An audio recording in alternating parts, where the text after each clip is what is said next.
What is the shortcut? And how do you go about enlightened migration? Come climb Adam's Peak with me in this podcast update.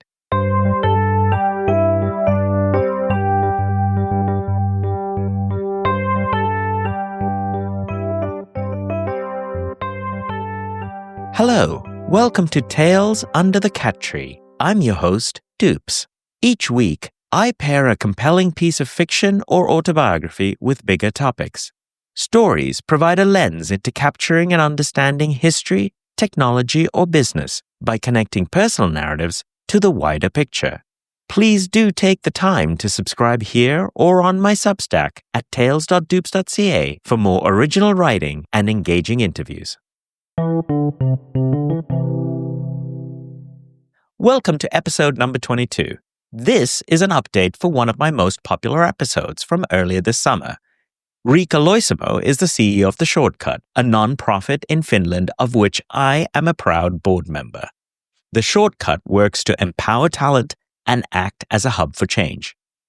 Since I first did this interview, The Shortcut has undergone a complete facelift on their website and branding. If you are in Finland, or indeed anywhere looking to see how a program of this caliber is executed, please do visit theshortcut.org. I've added links in the show notes. In addition, in the last few months, The Shortcut has become Finland's national winner at the European Enterprise Promotion Awards in the Inclusive Entrepreneurship category for their Spark program. Spark is aimed at getting gender diversity in entrepreneurship in Finland. This month and into next year, Riikka and her team are running an attitude change campaign in Finland, which you may see in many places, including social media. The Shortcut is highlighting the dire need of immigrants in Finland to address existing labor market gaps. I'll link to that in the show notes as well. If you are an organization wanting to get involved in The Shortcut, please reach out to them. If you are an entrepreneur or a job seeker curious about what The Short can offer you, please visit theshortcut.org and sign up for their newsletter. Lastly, you might notice that Riikka's interview audio quality is much improved from when I first aired this. As I noted in episode 21, I've learned quite a bit about audio engineering and AI. So please, take a re-listen and discover a wonderful nonprofit helping to improve Finland's economic outlook. Today, it's my pleasure to have Riikka Loisamo with me, and she is the CEO of an organization called The Shortcut here in Finland. Now, before we get started, I do want to note that I am a very recent board member to The Shortcut. Riikka, maybe we could start by talking about The Shortcut, you, and what makes it special. There are people, I just have to tell you, who will be listening who know nothing about how Finland works. They definitely don't know the Finnish startup community, and they certainly don't know about The Shortcut. So maybe you could start off by telling us a little bit about you and also what is The Shortcut? Thank you so much for the invitation. It's a great pleasure to be here today. My name is Riikka. I'm a Finn by origin, actually, but I've spent a really long, lengthy period of time outside of Finland as well. So I did my studies here, but after that I moved to Singapore, did one more degree, also worked there for 8 years. After that, jumped to Kenya for 3 years, and now been back in Finland for a few years. And the reason why Shortcut resonates with me so much is actually The Shortcut is a non-profit organization that helps highly educated foreigners in Finland to find meaningful opportunities, be it then on their career side or then as an entrepreneurs. We are fully owned by the Startup Foundation, so we have the same owner that with Slush, which means that we are very tightly knit with this Finnish ecosystem in general and all the players around. And I think people outside of Finland would probably know the Slush, which is, of course, one of the world's largest startup events, right, these days? Very much so. So basically, and at some point of time, they even had quite a nice presence outside. There are smaller events taking place nowadays, and it has a very good footprint. Now, tell me a bit more about The Shortcut. You've had quite a bit of success, and you've been around for a little while. So tell me about some of the things that you do and some of the programs you have, and what's happened over the years. So the Shortcut is running both career development programs and entrepreneur programs.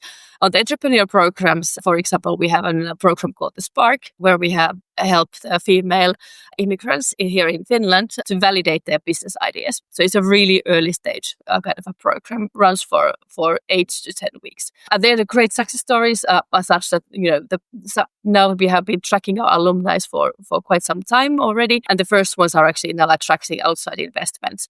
Very sizable tickets actually to take into consideration that, how fresh they were with their ideas when they first joined our programs.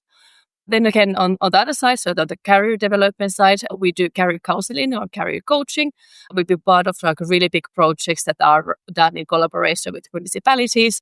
And all in all, over 700 people have actually managed to find employment through. And what kind of percentage is that considering the other programs that are around for folks? It's actually quite funny, but on both of those programs, approximately the success rate is actually approximately 40%. On the entrepreneur programs, like when you compare that 40% to other similar programs, is really, really high. We're really happy about it. On the career development, the career coaching side, the program that we've been running for the longest time is actually a program that is targeted for the long time unemployed people. And there, the mere fact that is 45 to 55% of those people attending it, our coaching have actually managed to find employment, and it's considered to be a really great achievement. Can you think of a specific success story that you'd like to tell me about? Absolutely. So, for example, in our Spark program, we had a lady. She's from Middle East. She came to Finland initially to do her master's degree, and after graduating, she's really smart, and she went ahead and did also her PhD degree. She has been in Finland for 10 over years, also had few kids, stayed at home for some time, and she had been thinking for a really long time already that what is it that she should be doing next. Entrepreneurship was never an option on her list as such. However, after concluding our program, she realized that basically whatever she had been doing the research for is actually a very valid and very strong idea. And now first of all, she did go ahead. She founded a company, and now she has actually also attracted funding from Business Finland worth of 750,000 euros, which is really strong for her idea. Wow, that's a great story. So let's say that I am, as you say, an international talent living here in Finland. I've been here, maybe I've finished my studies, and I'm thinking, hey, I've just heard about this and I want to do something and I want to be part of the shortcut or partake in one of the programs. What's the best way to get involved? Through our website. And first of all, by subscribing to our newsletter. The newsletter is the one piece of information where it's almost most up-to-date information. So we run programs all year round. As we've been speaking now about the Spark program, but basically that is only a start. And now we have managed to secure some new funding, and we're going to do even more entrepreneur programs. Also for those entrepreneurs who have already founded their company, but are having challenges with certain issues or domains like marketing and sales. So there's also going to be add-on help after you have already started. And then basically all these programs, they run all year round. So the information will be posted on our newsletters and on our website. You mentioned that companies are part of this, like companies such as Supermetrics, but what are the other companies? Can you name some of the companies that are in Finland that are part of the shortcut and helping you get these programs done? Absolutely. So, for example, Google has been sponsoring our entrepreneur program for many, many years. Supercell is something that we have been doing spouse coaching, career coaching for quite a long time. So we have a really big issue in Finland where, first of all, it's quite difficult to attract the foreign talent and try to make sure that they will actually choose Finland as their destination and bring their families here as well. After they arrive here, it's actually quite likely that the international talent who has been hired, for example, by the tech company, integrates to Finland quite fast through the work and with the colleagues. Even the kids usually integrate quite fast as well because they have through the school they find new friends. But if the spouse of the international talent does not find something meaningful to do in a few years' time, it is actually a really high chance and likelihood that the whole family will actually leave Finland. And what we can help with these programs and with the help of these programs that we do is that we also help the spouses of the international talents and the international employees to find meaningful opportunities and to better integrate to Finland through work. Rika, thank you so much for being part of this podcast, but also thank you for all the work that you're doing as part of the Shortcut. What's next on your agenda for the Shortcut? We want to change Finland. So that's one of the reasons why we have started also this really big attitude change campaign. We want to make Finland more open society and nation that is welcoming the international talents who are already here or who are arriving to Finland, and who is also as a society who helps these people to find their own meaning here. Thank you very much. Every step I took required another sharp intake of breath. As I straightened one tired knee, all I needed to do was lift the other and keep taking steps forward. One step, and then another. Each step brought me closer to the top, another summit in another country. Except this time, this is the first mountain I'm summiting in my birth country, Sri Lanka. And unlike all my other summits, with this one, I am but one of countless generations of my family going through the motions to reach the top. The mountain in question is Adam's Peak, known as Shripada in Sinhalese. It rises some 2,200 meters above the central highlands of Sri Lanka. On its pointed, triangular summit is a rock bearing the shape of the foot of Buddha, of Adam, Abraham, or Vishnu, depending on what and who you believe. For my family, it is the holiest of pilgrimages a Buddhist can undertake, a journey carried out for more than 2 millennia, stretching back through my entire genetic lineage on this island. For me, religion doesn't dominate my thoughts as I climb the 4,900 plus steps.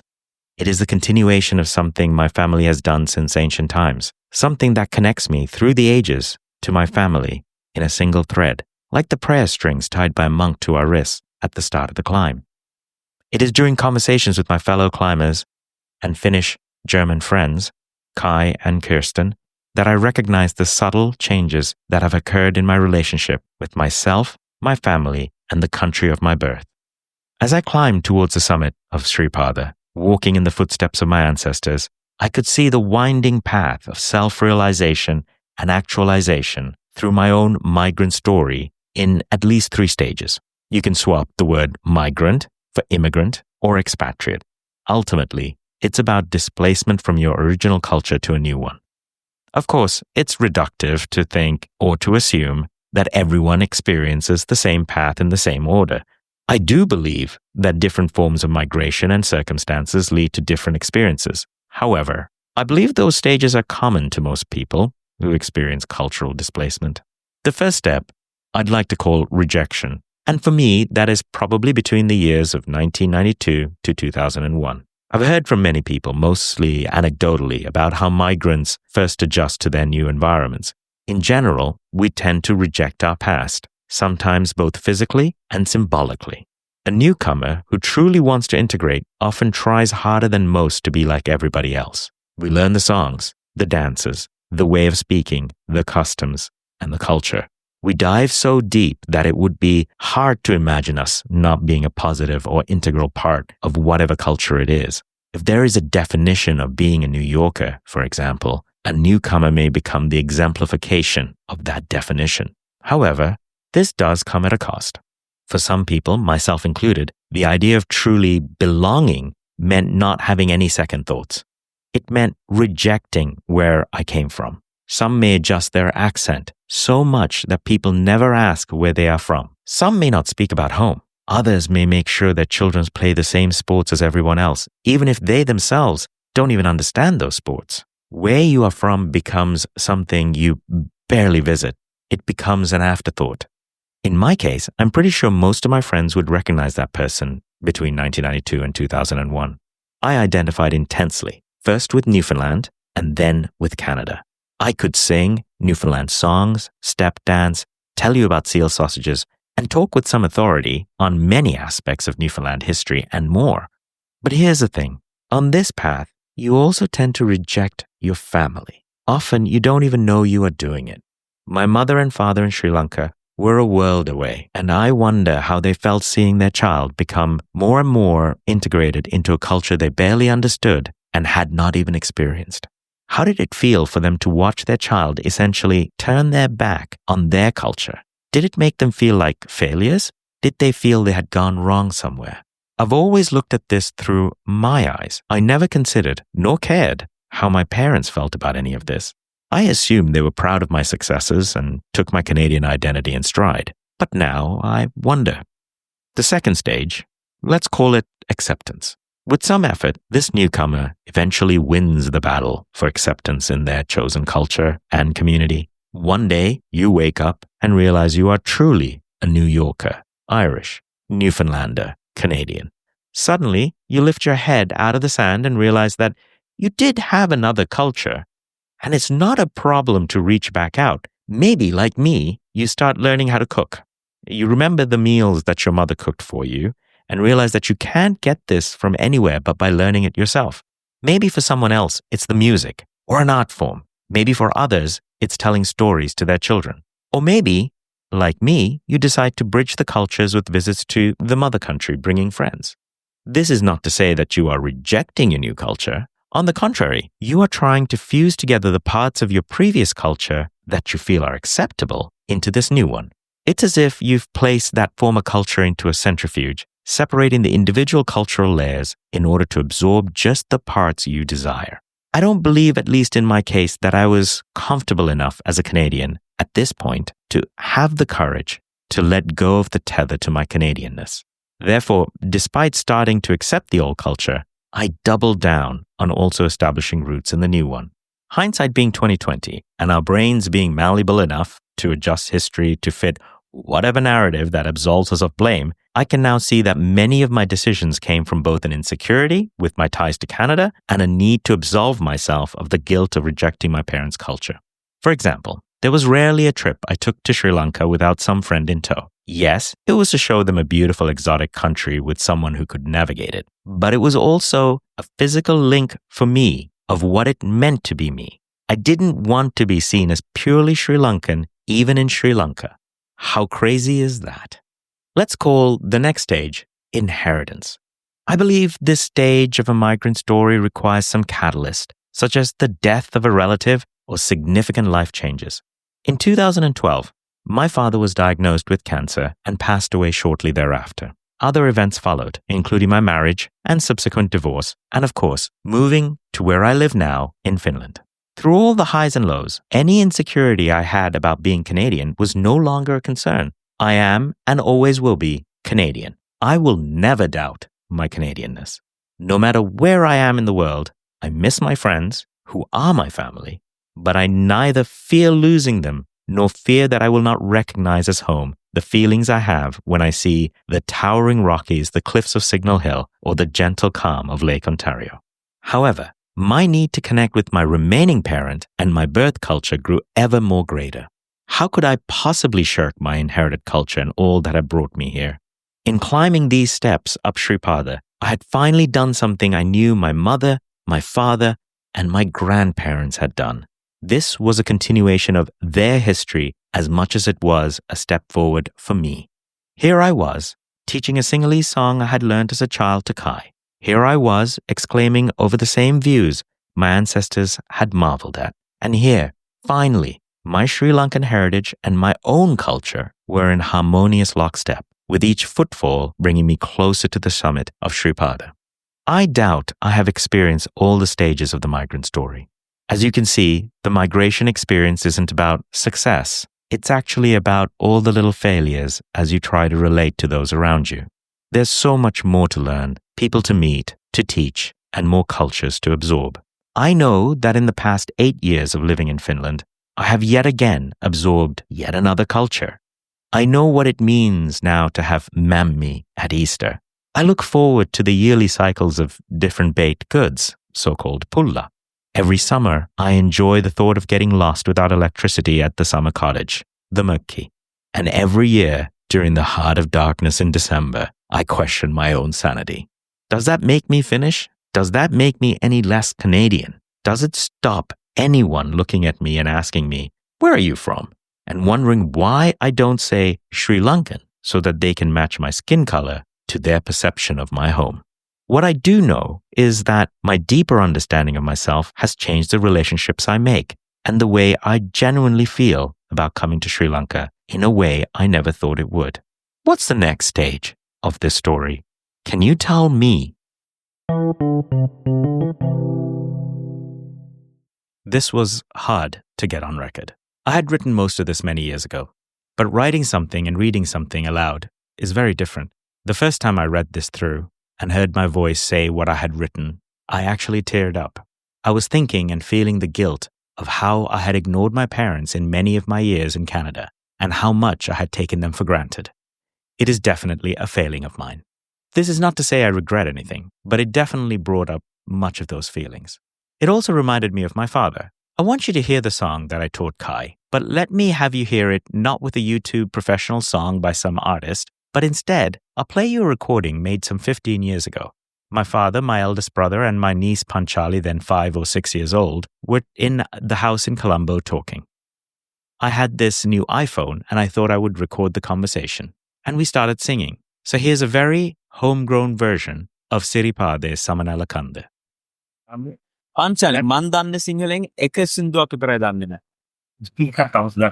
සිරිපාදේ සමනල කන්න පෙනේ ආලෝකය සමන්ලේ අනපානේ මහවන් දිහා බලා සුදුරිති කඳන් හමුවේ. Oh, that's the right song.